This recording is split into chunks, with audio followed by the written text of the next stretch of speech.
नमस्कार दोस्तों, मैं अमित।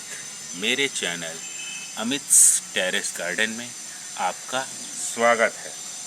दोस्तों, हम सभी लोग विंटर फ्लावरिंग प्लांट बड़ी मेहनत और लगन से लगाते हैं, लेकिन कभी कभी ऐसा होता है कि हमारी कुछ गलतियों के कारण हमारे विंटर फ्लावरिंग प्लांट में ग्रोथ अच्छी नहीं होती है, जिसके कारण हमारे विंटर फ्लावरिंग प्लांट धीरे धीरे मर जाते हैं या ख़राब हो जाते हैं। आज की वीडियो इसी के ऊपर है कि हम कौन सी गलतियां करते हैं जिसके कारण हमारे विंटर फ्लावरिंग प्लांट अच्छी ग्रोथ नहीं करते हैं और धीरे धीरे ख़राब होकर मर जाते हैं। दोस्तों, हम सबसे पहली गलती पॉट सिलेक्शन की करते हैं। दोस्तों, हम विंटर फ्लावरिंग प्लांट की सीडलिंग या सैम्पलिंग नर्सरी से लाते हैं और उसको 10 से 12 इंच के पॉट में लगा देते हैं।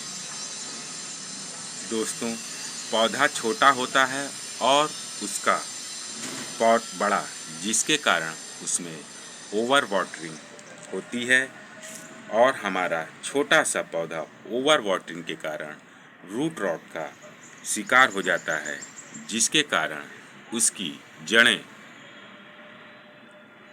गल जाती हैं और हमारा पौधा मर जाता है। दोस्तों, इस समस्या के निदान के लिए हमें छोटे पौधों को पहले 3 से 4 इंच के पॉट में लगाना चाहिए और जब पौधा मैच्योर होने लगे तब उसे उस पौधे की आवश्यकता अनुसार 6 इंच, 8 इंच, 10 इंच और 12 इंच के पॉट में रिपोर्ट करना चाहिए। दोस्तों, जैसे आप ये मेरा जेरेनियम का पौधा देख रहे हैं और ये इंग्लिश डेजी का पौधा है। दोस्तों, मैंने इन दोनों ही प्लांट को 3-3 इंच के पॉट में लगाया हुआ है। अब मैं इसे कम से कम 1 हफ्ते बाद इसको बड़े पॉट में रिपोर्ट कर दूंगा। दोस्तों, डेजी के प्लांट को मैं 8 इंच के पॉट में रिपोर्ट करूंगा और जेरेनियम के प्लांट को मैं 10 इंच के पॉट में रिपोर्ट करूंगा। दोस्तों, दूसरी गलती हम ओवर फर्टिलाइजेशन की करते हैं।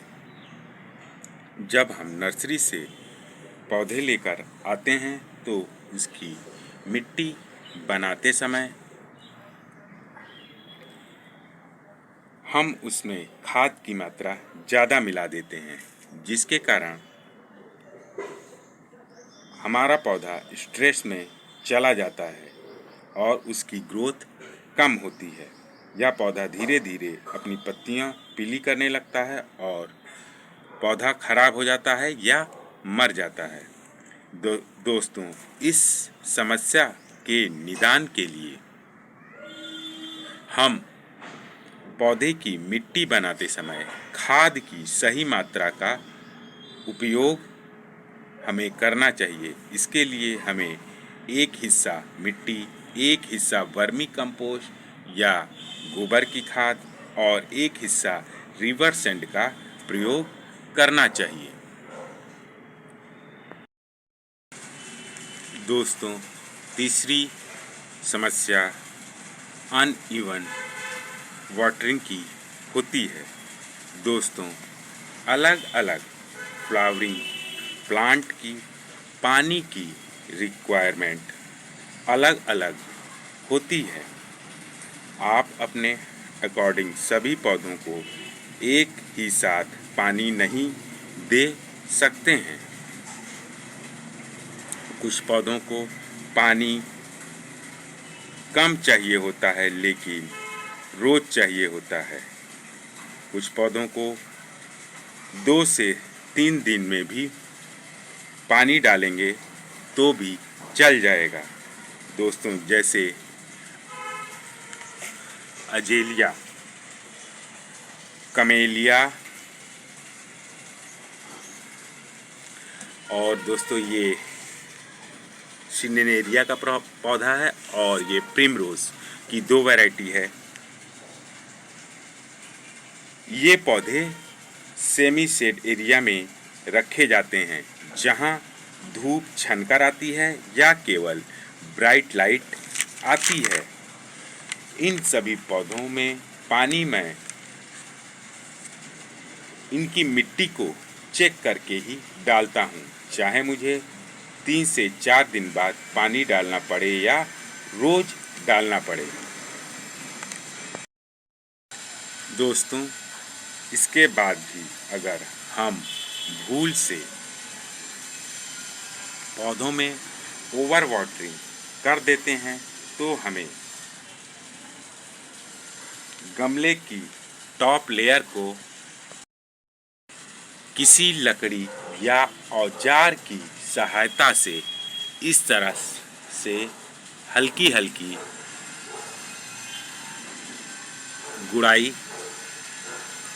कर देनी चाहिए, जिसके कारण मिट्टी में हवा जाएगी और एक्स्ट्रा मॉइस्चर हवा में इवोपरेट हो जाएगा, यानी कि मिट्टी सूख जाएगी, जिससे हमारे पौधों में फंगस और रूट रॉट की समस्या नहीं होगी।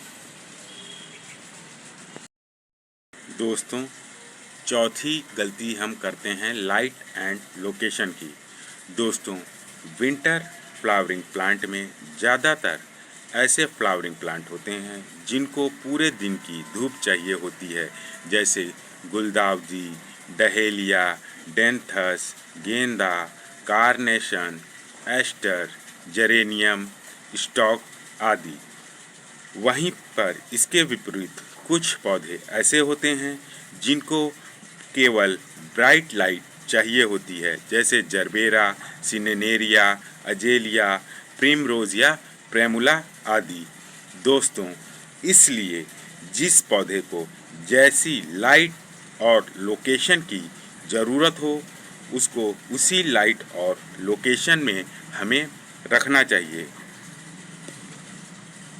दोस्तों, और अंत में इसके साथ ही साथ पौधों को सही समय पर हमें फर्टिलाइज करते रहना चाहिए और इसमें कीटनाशक का प्रयोग हर 15 दिन के अंतराल पर करना चाहिए।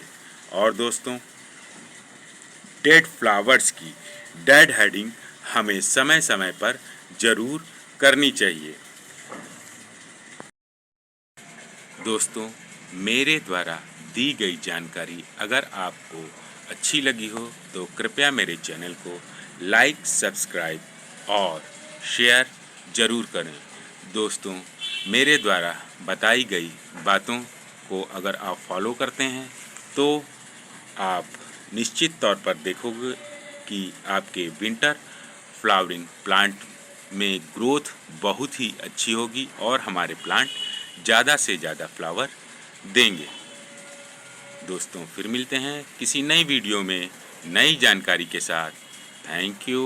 Happy gardening. Take care.